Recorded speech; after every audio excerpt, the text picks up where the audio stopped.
जब धर्म की दीवारें ऊंची हो जाती है तब इंसानियत सबसे ज्यादा कुचली जाती है। नमस्कार, आदाब अर्ज है। आप देख रहे हैं NTV 110, जहां हम आपको सबसे सटीक खबरें देते हैं। उत्तर प्रदेश के संभल में एक पुरानी मस्जिद के सर्वे के आदेश के बाद जिस तरह से हिंसा हुई और 5 लोगों की मौत हुई, इन 5 मौतों का जिम्मेदार कौन है? मौजूदा member of parliament Ziaur Rahman से लेकर दर्जनों लोगों के खिलाफ एक FIR दर्ज हुई है और इसके बाद लगातार सारे न्यूज चैनल एक ही तरह की खबरें चलाई जा रही है। नफरती एजेंडे को आगे बढ़ाया जा रहा है, एक तरफा न्यूज दिखाया जा रहा है और ऐसा पेश किया जा रहा है कि मरने वाला ही जालिम है और मारने वाला मजलूम है। सारे न्यूज चैनल सरकार को खुश करने में लगे हुए हैं। बीजेपी नेताओं के लगातार बयान दर बयान आ रहे हैं। ऐसा लग रहा है संभल में सर्वे के आदेश के बाद देश में एक नया किस्म की राजनीति की विसात बिछाई जा रही है। देखिए, इसे आप ध्यान से सुनिए, इस पर गौर कीजिए। पूरा मामला कैसे शुरू हुआ है? अचानक 19 तारीख को दिल्ली से 2 वकील आते हैं। या कौन वकील हैं मालूम है? या सरकारी वकील हैं। इनका नाम विष्णु प्रसाद जैन है। इनके पिता भी वकील थे, हरिशंकर जैन। ये और RSS के एक्टिव मेंबर रहे हैं या बीजेपी और RSS के एजेंडे पर काम करते हैं। इनके पास वकीलों का एक बड़ा टीम है। इनका सिर्फ एक ही काम है, हिंदुस्तान के मस्जिदों का सर्वे करना और उसे मंदिर के रूप में पेश करना। ज्ञानवापी मस्जिद के भी वकील यही हैं। उन्होंने ही इसका सर्वे कराया था। यह संभल पहुंचकर जिला की अदालत में याचिका दाखिल करते हैं। उस याचिका में मिनिस्ट्री ऑफ होम अफेयर्स को पार्टी बनाते हैं, कल्चरल मिनिस्ट्री को पार्टी बनाते हैं, ASI के 2 अलग अलग विभागों को पार्टी बनाया जाता है, DM को पार्टी बनाया जाता है, मस्जिद के कमेटी को भी पार्टी बनाया जाता है। जैसा कि आपको मालूम होना चाहिए कि न्याय यानी इंसाफ का एक प्रक्रिया होती है। जब कोई याचिका दाखिल होता है और किसी के खिलाफ होती है तो उसे नोटिस भेजी जाती है कि हम इस मामले पर आपका क्या कहना है, इस पर आपके क्या विचार हैं। लेकिन यहाँ इतनी जल्दी फैसला किया गया बिना दूसरे पक्ष के सुने हुए, और कोर्ट इतनी जल्दी हर फैसला करती जाए तो आज देश में इतना केस पेंडिंग कभी नहीं हो। 4 बजे ऑर्डर कर दिया जाता है कि संभल के जामा मस्जिद का सर्वे किया जाए। 4 बजे ऑर्डर होता है। इसे जरा ध्यान से सुनिए, इस पर गौर कीजिए। 10 से 5 बजे तक कानून के मुताबिक सर्वे हो सकता है। ना 5 बजे के बाद सर्वे हो सकता है, ना 10 बजे से पहले कोई सर्वे किया जा सकता है। ये मेरे देश का संविधान है, ये कानून है। DM साहब home ministry, cultural ministry, ASI भी एक वकील नियुक्त कर देते हैं। जामा मस्जिद के कमेटी को भी नोटिस भेज दिया जाता है। 19 तारीख को 6:30 बजे जामा मस्जिद पहुंचकर सर्वे किया जाता है। 2-3 घंटे तक सर्वे किया जाता है। DM और प्रशासन के अधिकारी बाहर आते हैं और कहते हैं मेरा काम पूरा हो गया, कंप्लीट हो गया है। इसके बाद वो लोग वहां से चले जाते हैं। ना कोई दंगा होता है, ना फसाद होता है। दंगा में किसी की जान नहीं जाती है, ना माहौल और वातावरण बिगड़ता है, लेकिन सरकार का दिल मचलता रहता है। इतना होने के बाद भी कुछ हुआ नहीं। उनका मकसद तो कुछ और था, माहौल खराब करना, दंगा फसाद करना और मुसलमान को उजाड़ना। बीजेपी की सरकार अपने इस 10 साल में आम लोगों को कोई काम तो नहीं किया। इससे लोगों को हिंदू मुसलमानों के दंगों में उलझाती रही। फिर 24 तारीख को सुबह 6:30 बजे बिना कोर्ट के आदेश के, DM के आदेश पर कानून के खिलाफ जबरदस्ती सर्वे करने के लिए टीम पहुंच गई। इसकी शुरुआत कैसे होती है? इससे साफ जाहिर होता है कि प्री प्लानिंग के साथ लोग आते हैं और जय श्री राम का नारा लगाते हुए हंगामा करते हुए मस्जिद की ओर जाते हैं।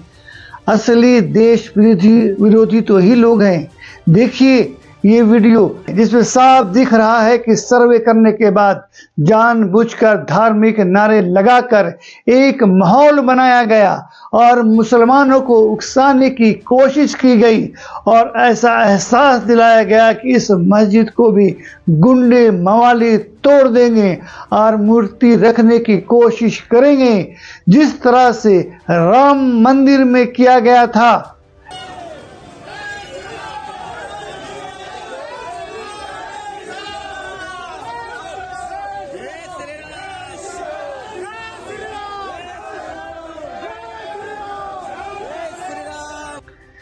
जितनी भी गोदी मीडिया लगातार अपने न्यूज चैनल में बैठकर इस बात को छिपाती रही और अपने नफरती एजेंडे को लोगों को बताती रही, आखिर ये कौन लोग थे कि इस जय श्री राम का नारा लगाते हुए वहां सर्वे में दाखिल हुए?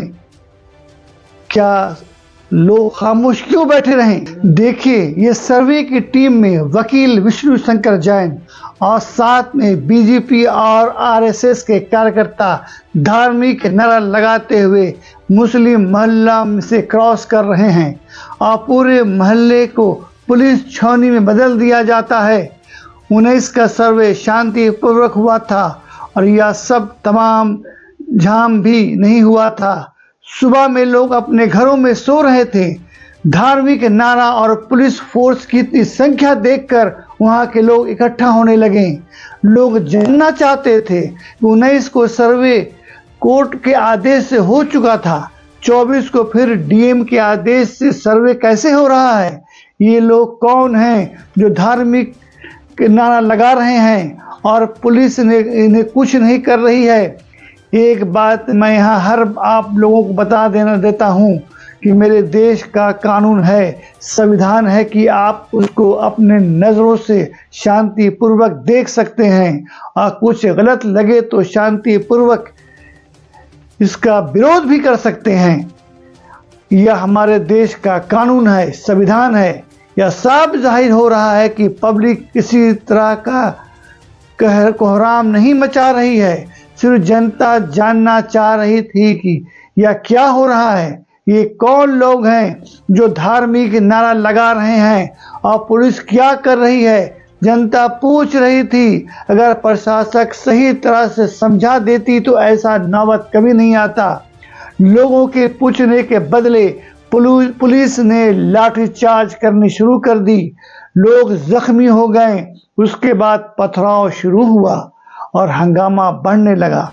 आपको इस वीडियो में साफ नजर आ रहा होगा कि किस तरह से पुलिस निहत्थे लोगों पर लाठीचार्ज कर रही है।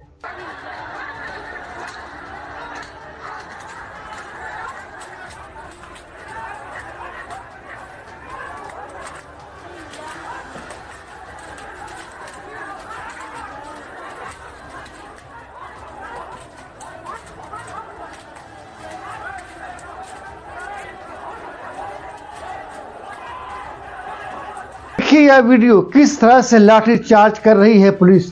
प्रशासन चाहती तो इसे अच्छी तरह कंट्रोल कर सकती थी, लेकिन इसकी नीयत अच्छी नहीं थी। पत्थर के जवाब में पुलिस ने गोली चलाई, पत्थर भी चलाया। ऐसा लगता है पूरी प्लानिंग के साथ पुलिस आई थी। आप अपने साथ प्राइवेट गन भी लेकर आई थी। इस वीडियो में आपको साफ नजर आ रहा है पुलिस पत्थर भी चला रही है और सीधे पुलिस गोली चला रही है। यहाँ तक कि पुलिस प्राइवेट गन का भी इस्तेमाल कर रही है। लेकिन हमारे ये मीडिया जो गोदी मीडिया है इस बात को छिपा रही है। ये बात लोगों तक लाना नहीं चाह रही है।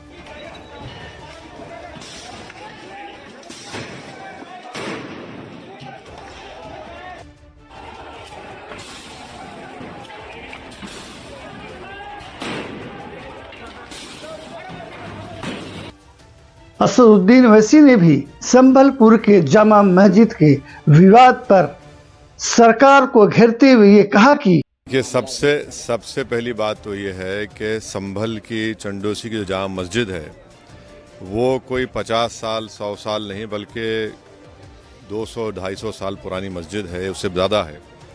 वहाँ पर कोर्ट की तरफ से बग़ैर मस्जिद के ज़िम्मेदारों को कमेटी को सुने उन्होंने एक एक्स पार्टी ऑर्डर पास कर दिया, वो गलत है। दूसरा ये है कि एक बार तो आपने गलत ऑर्डर दिया, सर्वे हो गया, दूसरा सर्वे जब किया आपने किसी को इत्तला नहीं दी। तीसरी बात यह है कि पुलिस का ये काम था कि मस्जिद कमेटी को कॉन्फिडेंस में लेते या वहाँ की पीस कमेटी को। चौथी बात यह है कि जो सर्वे करने लोग आ रहे हैं वो प्रोवोकेटिव स्लोगन्स लगा कर आ रहे हैं, वो वीडियो उसका है, पब्लिक डोमेन में है। और उसके बाद जो वहाँ पर वायलेंस हुआ जिसमें 3 मुसलमानों को गोली लगी, उनकी मौत हुई, हम इसका कंडेम करते हैं। ये फायरिंग नहीं बल्कि मर्डर है। और जब से बाबरी मस्जिद राम मंदिर का जजमेंट आया, जिस बात को मैं पर्टिकुलरली कह रहा हूँ कि उस जजमेंट के बाद ये सब चीज़ें खुलेंगी और एक के बाद एक खुल रही हैं। एएसआई प्रोटेक्टेड मॉन्यूमेंट सब बातें कर रहे हैं, क्या एएसआई के कानून में नहीं है कि आप उसका रिलीजियस नेचर चेंज नहीं, कैरेक्टर चेंज नहीं कर सकते? किस बुनियाद पे कर रहे हैं ये? और आप किस बुनियाद पर अपने फेथ को दूसरों पे थोपेंगे? भाई कानून कोई चीज़ है ही नहीं है। जिस दिन कोर्ट में सुनवाई होती है उसी दिन ऑर्डर हो जाता है, उस दिन सर्वे भी हो जाता है। ये तो 1948 में ऐसे ही हुआ था बाबरी मस्जिद में। तो ये जो फायरिंग हुई है ये फायरिंग नहीं है, मर्डर है। और जो भी ऑफिसर्स इन्वॉल्व है उनको सस्पेंड करना चाहिए और एक सिटिंग हाई कोर्ट जज से उसकी इंक्वायरी होनी चाहिए। ये सरासर गलत है, जुल्म हो रहा है वहां पर। तो संभल सत्ता पार्टी के अध्यक्ष अखिलेश यादव ने भी सबसे पहले इसकी प्रतिक्रिया दी कि संबलपुर के जामा मस्जिद में जो विवाद हुआ है इसका सबसे बड़ा कारण वहां की सरकार की नाकामयाबी है, क्योंकि इस 10 साल के अपने कार्यकाल में जनता का कोई भी कार्य नहीं किया, ना बहाली की, ना नौकरी दिया, बल्कि बेरोजगारी बनाया और सरकार की संपत्ति को बेचने का काम किया और हिंदू मुसलमान को बांटने का काम किया और देश में फसाद करने का काम किया, क्योंकि अपनी नाकामयाबी को हिंदू मुसलमान के बीच में छिपाया जा सके। ये सरकार की सबसे बड़ी नाकामयाबी है और सरकार हमेशा अपनी नाकामयाबी को छिपाने के लिए हिंदू मुसलमान करती आ रही है। जो घटना हुई है, हमारे सांसद जियाउर रहमान जब संभल में ही नहीं थे और उसके बावजूद भी उन पर एफआईआर दर्ज करना, ऐसा उदाहरण कभी किसी को मिला होगा देखने को, सुनने को? एक पुलिस ऑफिसर ये कह रहा हो कि नेता बनना छोड़ दो, नेताओं का सहारा लेना छोड़ दो। किसके लिए भाषा थी वो? और मैं ये कहना चाहता हूं, हालांकि सब जानकारी आपके पास है, दुखद है कि नईम जैसे नौजवान की जान चली गई, बिलाल की जान गई है, रोमान की जान गई है, कैफ, अयान, और इसमें से कुछ कम उम्र के भी हैं। पूरा का पूरा कराया गया ये दंगा है। और किसने कराया? सरकार ने कराया, क्योंकि सरकार जो बेईमानी कर रही थी, सरकार जिसने वोट लूटा, सरकार ने जिसने मशीन पर ईवीएम की बटन बार बार पुलिस से दबाई, प्राइवेट ड्रेस में पुलिस लगाई, उस चुनाव में इनकी धांधली, इनकी चोरी न पकड़ी है, इसलिए जानबूझ करके संभल में घटना कराई है।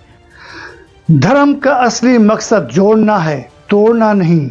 जब हम नफरत को जगह देते हैं तब समाज को बांटने वाले जीत जाते हैं। आपका साथ ही हमारी ताकत है। चैनल को सब्सक्राइब करें, वीडियो को लाइक और शेयर करना ना भूलें। अपनी राय हमें कमेंट्स में ज़रूर बताएं। अगली बार फिर मिलेंगे, तब तक के लिए खुद का और अपनों का ख्याल रखें। शुक्रिया। मेरा लाल कहाँ है? मेरा लाल दे दो बस, मेरा लाल दे दो, मेरा लाल। मैंने बहुत मेहनत से पाले लाल, बिलान नाप नाप के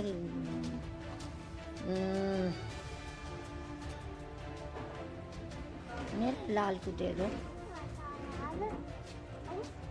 मैंने बहुत मुसीबत से पाले लाल। अब माँ से रोटी कहने को भी कोई ना होगा। अब मेरा लाल बुला ले करे तो चाय पीने को, रोटी खाने। मेरा लाल में देखे पहले। अब देखिए, एक माँ की सुध-बुध इस तरीके से परेशान है, दुखी हैं कि वो दौड़ दौड़ के अपने बेटे को देखने जा रही हैं कि उनका बेटा तो नहीं आ गया।